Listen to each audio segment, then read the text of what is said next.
Hi, everybody. This is Ken Corbin, and welcome once again to the Manufactured Home Show. This is the program where I have the opportunity to chat with the absolute best in our industry, the best of the best. And today, John Ace Underwood. But as always, if you have any questions about the program, perhaps you'd like to be a guest or know someone who you might recommend as a guest, simply drop me an email to ken@callkencorbin.com. And if you'd like to see more about John or any of the other programs in this series, we have a couple things that you can do. You can visit my website, callkencorbin.com, and then go to the top right-hand section of the page, and you'll see a tab that says Manufactured Home Show. You can also go to learnmh.com, and in the upper right-hand side, you'll see a tab that says Videos. Bring it up, pull it down, and you'll see Manufactured Home Show. And of course, as time goes on, we're downloading these all on YouTube. And with that, today, I'd like to introduce my dear friend, John Ace Underwood, who's recognized as one of the foremost sales management, and sales leadership development consultants in the factory-built housing industry, having spent the last 35 years working with retailers, manufacturers, and communities in the United States, Canada, and more recently in the UK.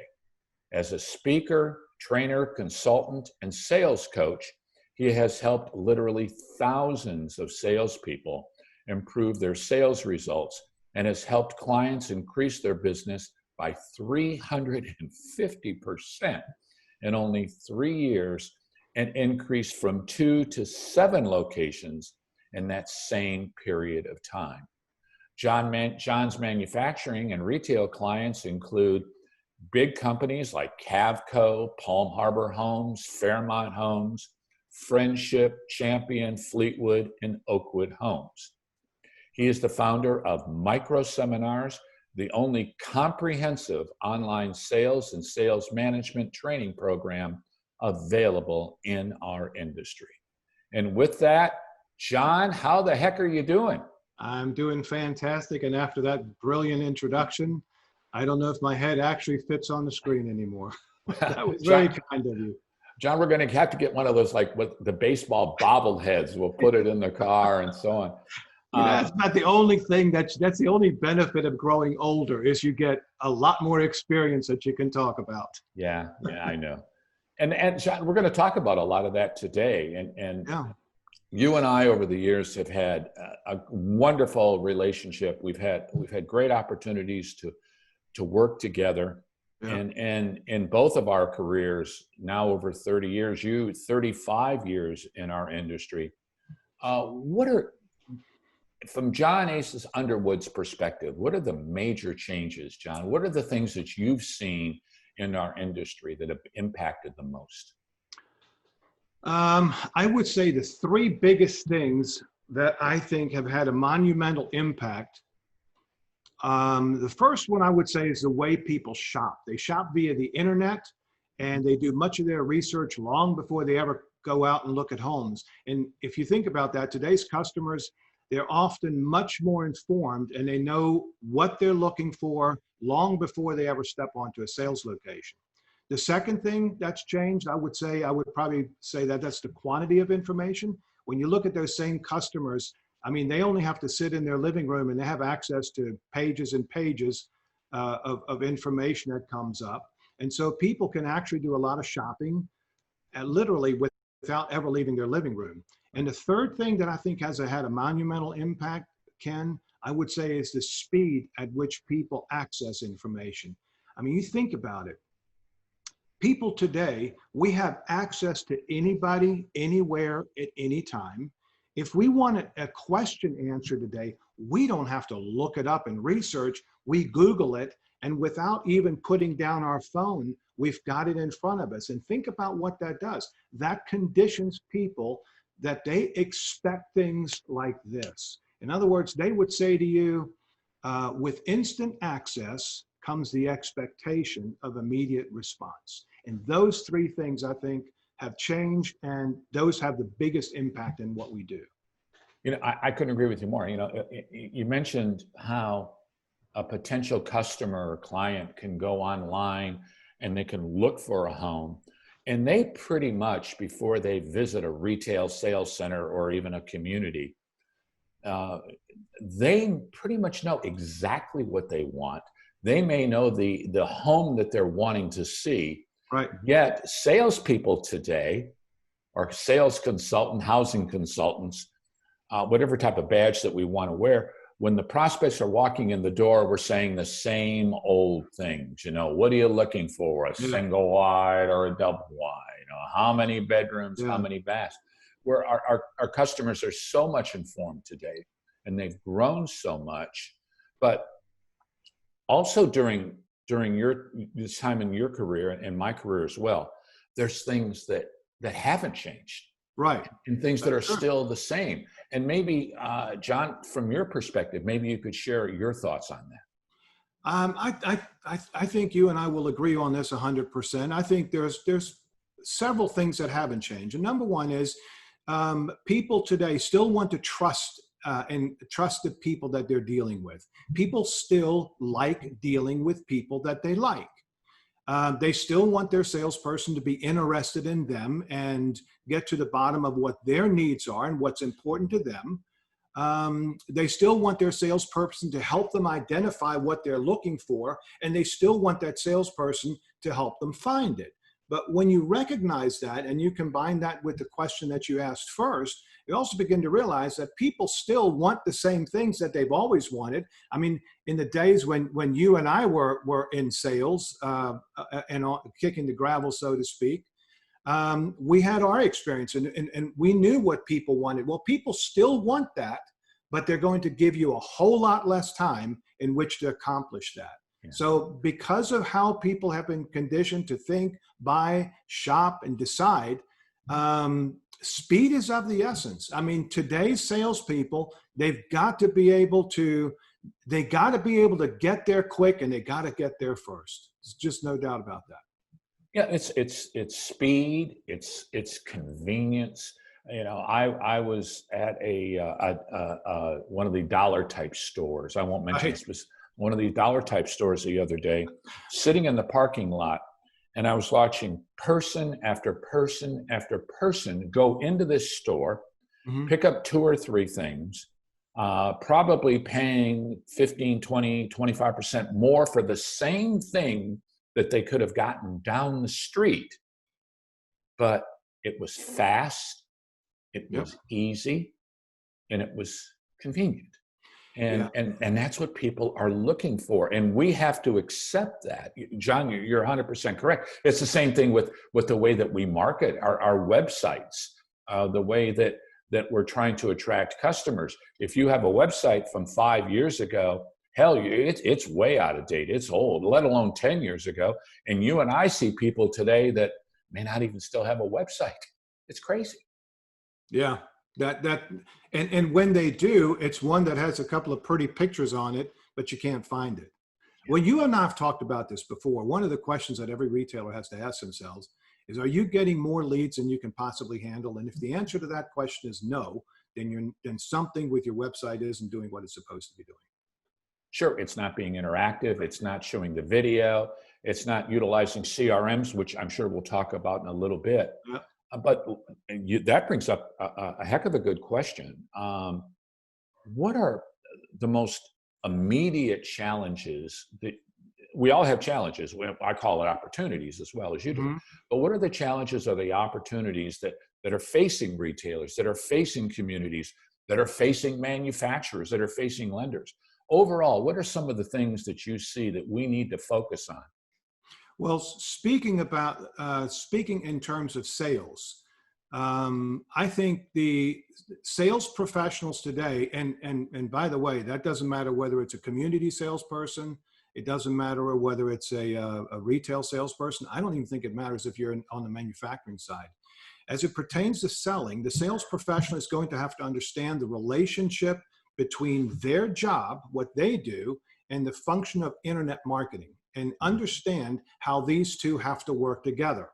Internet marketing, the job of internet marketing is to identify prospective buyers and give them the opportunity to identify themselves, raise their hand, and say, I saw your website and I might be interested in what you have. Then it's the job of the sales professional to reach into that internet and convert those prospects into a visitor, especially in the community on the retail side, bring them to your location, and then convert that visitor into a buyer. What I believe a lot of salespeople are where they're making the mistake, and this is a challenge for them, is they ignore the step in the middle. They believe that the internet's job is to get my information out there, then the customer should look at that information, look up my address, and then come see me. It doesn't work that way. And Ken, you and I have walked the same paths for many, many years. You and I probably are the two oldest guys who have literally done many of the same things. And we said, how many times have we sat and literally talked and completely agreed on everything that needs to be, all the changes that are taking place and what people are missing. It's very difficult for salespeople to stand by the front door waiting for their next up. While they're waiting for their next up, there's somebody already on the internet, already on the phone, already in contact with their next prospect and scheduling an appointment. And if you don't schedule those appointments with those customers, wow, when that customer leaves their house, like you and I have talked about many times before, they've already got a list of places that they're going to go to. And unless they have to drive through your lot to get to one, to get to their next appointment or the next place they're going to visit, you're probably never going to see those places. And that's the biggest challenge that salespeople have to address today. How do I do that? The customers today, they look on the internet, and from a salesperson's perspective, many of the salespeople say, well, gee, that's great. They've already bought the house. They're just coming in and almost like an order taker working at Radio Shack, not realizing that there's a lot more involved. I was at the dentist today doing a teeth cleaning, and I made the appointment last Friday. Over the weekend, I got a nice email reminding me about the appointment that I had coming up. Right. I had a call yesterday reminding me about the appointment that I had coming up. And then I had a text message at 9 o'clock this morning reminding me about my 10 o'clock appointment this morning. Right. So what they were doing is the right thing. They were coddling, developing the relationship, showing that I'm caring, and tying everything down, making that commitment. It's amazing to me. A small thing like making an appointment that people don't do it. We were talking about before the program began about with Amy Hacker. And a program I did with Amy, one of the things that she focuses on in telling her salespeople is when you schedule the appointment, be sure and ask that customer what type of car they drive and what color. Yeah. So they have told you, and they remember that I'm driving a Ford Escort or a Ford Escape or whatever. Right. And they've told you that. And so when they're pulling in, you're looking for that in their mind. And that makes them just that little bit more special.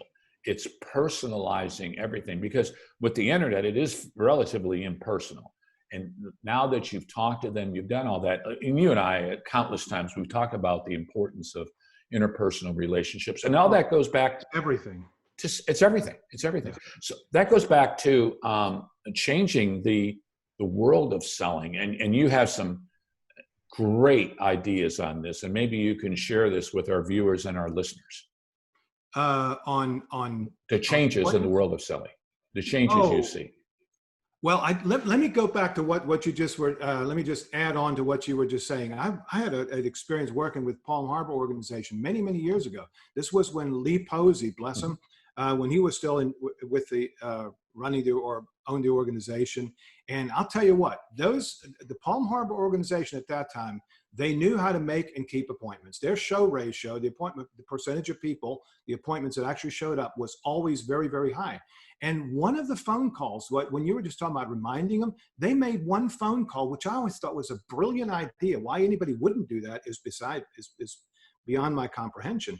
But they would call the customer up and say, listen, this is John with Palm Harbor Homes. Listen, I know you're coming in for an appointment for tomorrow, and I'm just getting ready to go to the store, and I'm calling. I just wanted to find out. I'm stocking up our refrigerator with drinks. What do you drink? And if the customer says, oh, that doesn't, no, it does matter. What kind of Cokes? Right now we have Cokes, Diet Coke, Dr. Pepper, Diet Dr. Pepper, and 7-Up. What do you drink? Well, usually I drink orange. Orange it is. Yeah. And they will, and I'll have that here for you tomorrow. And they say, listen, okay, see you tomorrow then, and click and hang up. Well, when somebody has who's not going to show up? Nobody. Absolutely agree. So anyway, I digressed, but I that was one of those things that always stuck with me. And I mean, gosh, both of us, I'm going to say it again. We've been around a long time, and during those times, what we really bring to a table for our clients is we have the opportunity to both watch and observe and see what works and what doesn't work, and we remember the things that work, and we pass them forward to other people. And all we were saying is, hey, this has really, really worked. You may want to give it a shot. Yeah. So going back to my question, well, let me mention one thing based on, I'll piggyback on what you said. It's nothing more than best practices. You and I have visited hundreds of locations. Right. And we've seen time and time and time again that every company has one or two distinct things that they do incredibly well. Right. Right. At the same time, and I have to be honest, they do a couple things that just suck. So right. we go to opportunity. We go to company A that does all these great things, and we go to company B that has they do these great things that company A just suck at. So we just help them move it over, and that's nothing more than best practices. But going back to the question about the changing of the world in selling, what are some of the things that you're seeing? I would say the biggest challenge again for salespeople today is learning the importance of and how to build a relationship with a client via the internet long before you ever expect them to come to your location.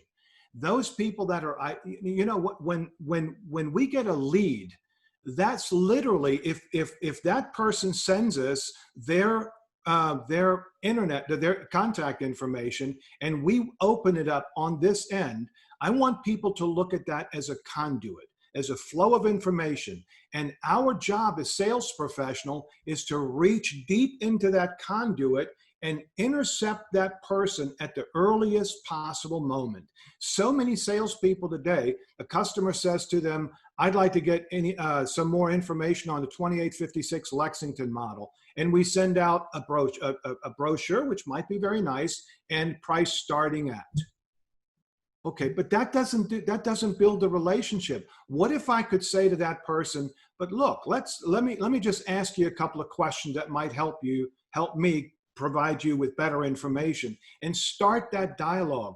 And I tell you what, if there was a way that people could build a little folder on their website that says, listen, I'm going to create a folder for you, and anything that I have, I'm just going to stick into that folder, and anything that you have, you stick it into that folder. That would allow salespeople and their customers to communicate even better. But the idea is to reach in and establish a relationship with that person as early as you possibly can. And that's what's going to make the business. I mean, here's a way we can safely say it, Ken. The person who builds the relationship with their customer at the earliest possible time wins. Yeah, it's that simple. I mean, I'll watch you with all the people when we've interacted. I mean, I have seen you talk to people, they ask you a question, and it's not that you ignore their question. To you, it's important that you connect with them on a personal basis, even if you only spend 1 or 2 minutes. But before you start answering questions and giving them information, there's already a bond and a relationship forming. I've seen it. I've seen you do it at shows hundreds of times. Well, and going back to those things you were just saying, it's they look online and they get a price, and I'll talk about you a minute. You've always said, and I've always said, value is always more expensive than price. Sure. They can go online and look at brand X 14 by 70, 3-bedroom, 2-bath. And if they look long and hard enough, they're going to find someplace that may sell that home cheaper than what you can sell it for. But you've just hit the nail on the head, John. And it goes back to how you interact with that customer, how you personalize it. I think you're so correct. But this goes to training. I mean, the world of training has changed a lot, sales training. And so take a moment and share with our viewers, share with our listeners, some of the things that you've seen that work. And also, I think it's important for them to understand the things that you do as a trainer and the products that you bring to the table, because obviously I've seen them work. It's remarkable the results that they produce. So maybe spend a little time talking about that. Sure. Well, again, to piggyback off the last question, I think I think people have to first recognize what's important before training makes sense. If somebody doesn't see that something's important, you can give them training until the cows come home. It's not going to go anywhere. It's not going to lead to any changes. But once somebody finds that something is important, then they will most likely pick up or be in the search for some kind of training support that they can get. Now, I've been doing training for 35 years, and there's one thing that I'm learning over the years, and that is that the time for 2 and 3 day sales seminars, they're becoming few and far between. They still exist, don't get me wrong, and they still have their place. For example, our many state associations, national associations, every once in a while they sponsor a training program. And those are very necessary. And I'll tell you what, I kind of compare them to school lunches. But bear with me. I compare them to school lunches because for many children, if they didn't get school lunch, they wouldn't get any lunch. They wouldn't get any food that day. And it's the same thing for training. If the state associations didn't provide the training, many of those salespeople wouldn't get any training at all. But the idea that somehow you have one event in January, another one in July, that everything's going to be lovely in between, that's the illusion. People today need to see training as a process, not an event. And when I have a company, my product, one of my companies called Micro Seminars, and it's an online training program. And I don't know if you know this already, Ken, but we've now made that available free to it's completely free to anybody. If anybody is interested in, it's a 1.5 years long of structured training programs for anybody in the industry. And it is designed not to be an exclusive, but simply to supplement. They get videos, 15-minute videos twice a week. Well, the first one's going to be 15, the other one's about 5 minutes. But anyway, just go to Micro Seminars and you can sign up for it for free. The reason we're doing it for free is because our industry, gosh, you and I, we have a lot to do. And so we're looking at an industry, and we know that industry desperately needs training. And so if we can give that away for free, I think that's a benefit to everybody. So the bottom line is this: when it comes to training, I really think that people need training that's available to them, accessible via the internet. It has to be in short bite-sized pieces.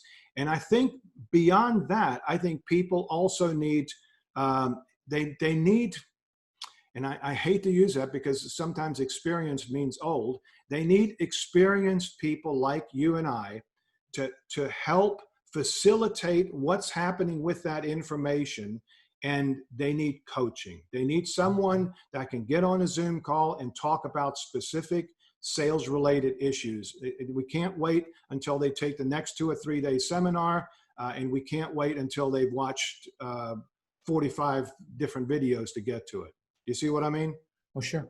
But at the same time, John, you and I work and we'll go to, let's say, a large retail location, Right, and we're going to use a central, let's say Omaha, Nebraska, central right, location. And we have this opportunity to work with these people, but the owners, the managers, they also have to get involved in this process. Too often, we go in and we do all this training, and when the manager's there or the owner's there, and we leave, and unfortunately, sometimes 70 or 80% of everything that we've just presented, that we've spent all this time working with them, sometimes that leaves with us because the owner or the manager doesn't follow through on that. And that's sad. That's unfortunate. So, what type of processes can an owner or a manager do when it comes to training? When they bring in a John A. Underwood or they bring in a Ken Corbin, what can they be doing to continue the process, to follow up? Because you never get back what you expect, as they say, only what you inspect. What right. should they be doing? I think it's absolute. Well, first of all, let's agree on the statement that without sales leadership, all sales training is for naught. I mean, if you and I have, we've talked about this, we've experienced it. If we've experienced it once, we've experienced 100 times. If implementation doesn't take place, and if it doesn't start at the top, you and I will be the most ineffective sales trainers they can ever possibly have.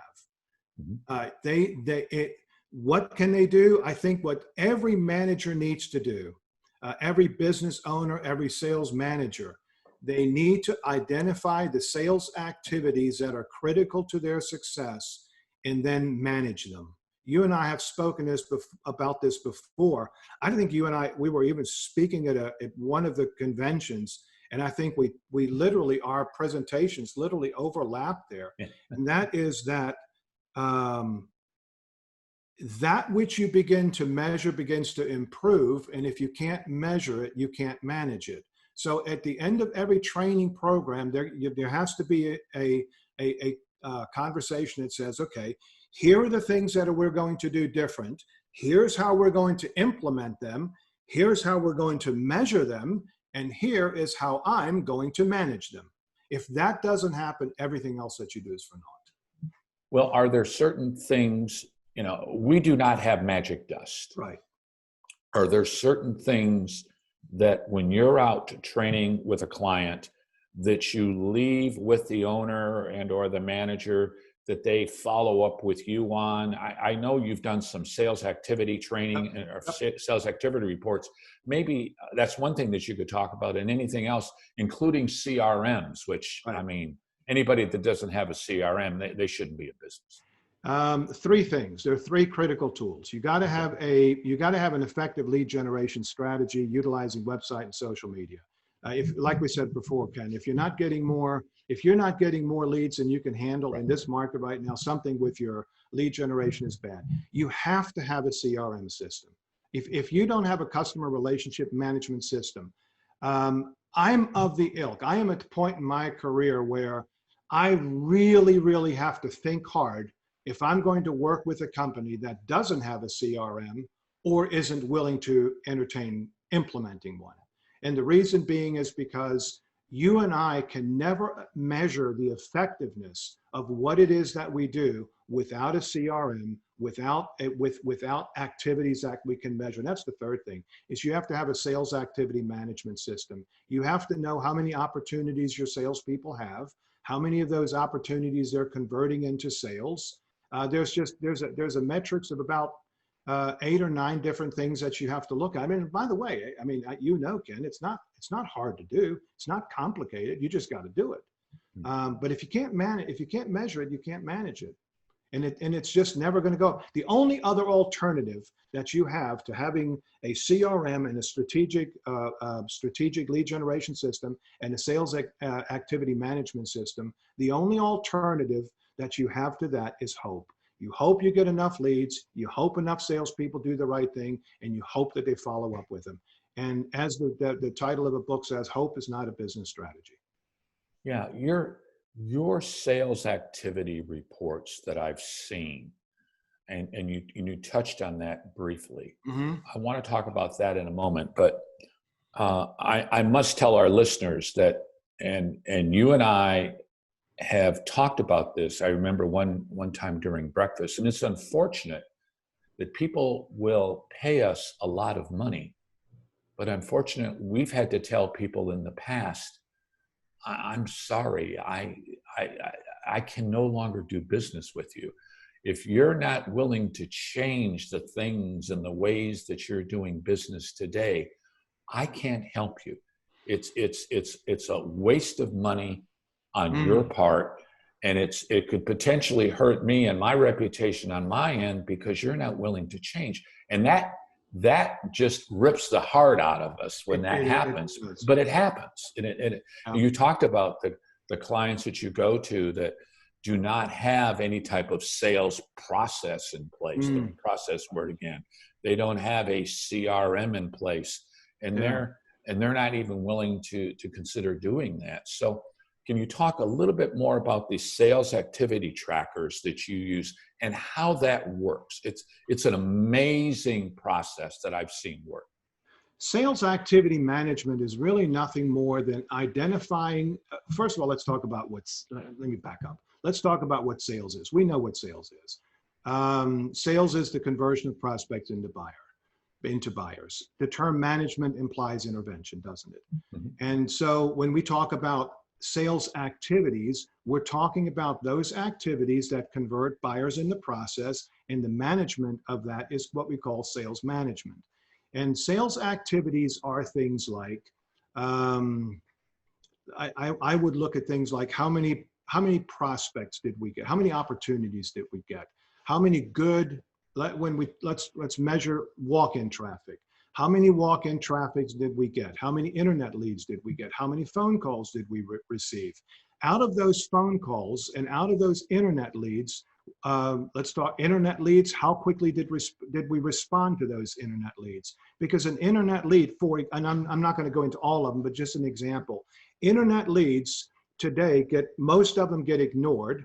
The ones that are being responded to usually get one, maybe two responses, whereas the scientific data is absolutely in that those people that will contact or reach out and try to contact an internet lead 8 times within the first 48 hours will have infinitely better success at getting those people in front of them than people who do not. And people argue with this all the time. They'll say, well, but I don't want anybody to call me 8 times. Of course you don't. You're not looking for a house. But if you were and you wanted to move soon, you would appreciate the person that sends you 3 emails, calls you 3 times, and maybe sends you a couple of texts. Do you see what I'm saying? So those Absolutely. are sales activities. I want to know how many phone appointments did we schedule? How many of those appointments actually showed up? Because there are people that are great at scheduling appointments, but so many of their people don't end up showing up. And so people like you and I, we need to help them how to get better at that. Everything that we do when we manage sales activities, everything that we improve has a direct consequence on the bottom line. And that takes me back to your comment, which is, man, we forget this sometimes, but it's so true, Ken. We look at our customers and they have to realize their success is also our success. The problem is we can't work with them and we can't afford their failures. We can't have people that aren't going to do everything that they need to do to improve their business when they have such a tremendous opportunity to do so, because ultimately you and I, our reputation is going to be tarnished. They're going to say, oh yeah, well, I talked to the Underwood guy, the stuff that he says, that doesn't work. And what's funny about it is, yeah, my stuff does work. Your stuff works. Yeah. They don't work. And that's so often the problem. Well, so that's why we have to it's so hard for many of these people to change. And, yeah. Everybody has our own mentors. Mine is a gentleman by the name of Summers White from just outside of Phoenix. He used to say, in all of nature, that which does not change and grow will suffer atrophy or die. And so it is with any organization. Yeah, that's true. And the companies, we're all adverse to change. When a new version of Microsoft Windows come out, oh my God, we don't want to change. Or the new look on the Facebook page changes. Oh Yeah. my goodness. But we have to understand the importance of changing and what's going to happen in the future with us. And speaking of the future, let's talk about it. John Underwood, what's his opinion on the outlook? The almighty John. Well, it's like going back to Johnny Carson. We'll put on the. I know. We'll do one of these. Yes. Right? Okay, John. What do you see? What's the outlook in your opinion? In spite of all the turbulence that we see in the news, my outlook for the industry is actually very optimistic, and I look at it a little bit like a financial analyst. My claim is that the basics haven't changed. The bottom line is this. Our country, our society always is going to want affordable housing. There's no question about that. We as an industry, we own the word affordable. If they can't afford a product in our industry, I don't know what other option they have for home ownership. So the demand is there. The second thing is, I look at the products. I mean, Ken, you and I spend plenty of time with manufacturers, and we look at the product. And I don't know how you feel about it, Ken, but I walk through these houses today, and I walk through them. I said, man, anybody who wouldn't be happy with this has got a serious issue. I mean, I walk through so many houses that I would be perfectly happy. I have said to my wife, and she's British, I have said to her so many times, if this is as good as it ever gets, you're winning. We build a beautiful product. So in essence, we don't have a product problem. We don't have a demand problem. We don't have a product problem. What we have is a communication problem. And the great thing about having a communication problem is you can solve it. You can solve it at the retail level. So if retailers are willing to put forth the energy and to put practices and systems in place that have been proven to work over and over again, and that guys like you and I we've kept our ears to the rail, and we've watched for changes that were coming, and we've modified our systems and our processes to accommodate whatever changes is coming in the industry. Those people that are willing to do that, I mean, the world is their oyster. There are fortunes to be made in the manufactured housing industry. I'm just baffled sometimes at the shortage of people who are willing to step up to the plate and make it happen. Yeah. That's just my opinion, but there's nothing wrong with our industry, nothing wrong with our product. Oh, I absolutely agree. Well, the biggest question of this interview, John, is we're going to have people that say, my God, this guy's really smart. He knows a lot of stuff. But how the heck do I get a hold of John Underwood? Give us some good contact information so people that may want to reach out to you, John, and chat with you. How do they get a hold of you? The easiest way to remember is make it very easy, and it's just johnaceunderwood@gmail.com. That's my personal email and my email address, and that seems to be the one that gets the most amount of attention, and people remember it. Again, it's johnaceunderwood@gmail. And for those of you who think that it's my nickname, it's not. Ace is really my middle name. One day on another interview, I'll tell you the whole story. Or you can always give me a call at 520-241-9907. And if they want information on the micro seminars that we spent time talking about, how do we get more information on that as well? Go to microseminars.com. Very simple to remember. You can find out all about micro seminars, and you have the opportunity to sign up for free. Well, folks, John Underwood, like I always say, they say, make doing business with you easy. John's made it easy. And John, I want to thank you, my dear friend. It's always a joy chatting with you to talk about our industry, the tremendous opportunities that we all have going into the future. And I know everybody will look forward to seeing you. We're all excited about the upcoming Louisville show. We're all keeping our fingers crossed that it's going to happen. And for everybody out there, We want to again thanks John Ace Underwood for joining us. I appreciate your tuning in, and we'll see you next time on the Manufactured Home Show. Goodbye. Goodbye.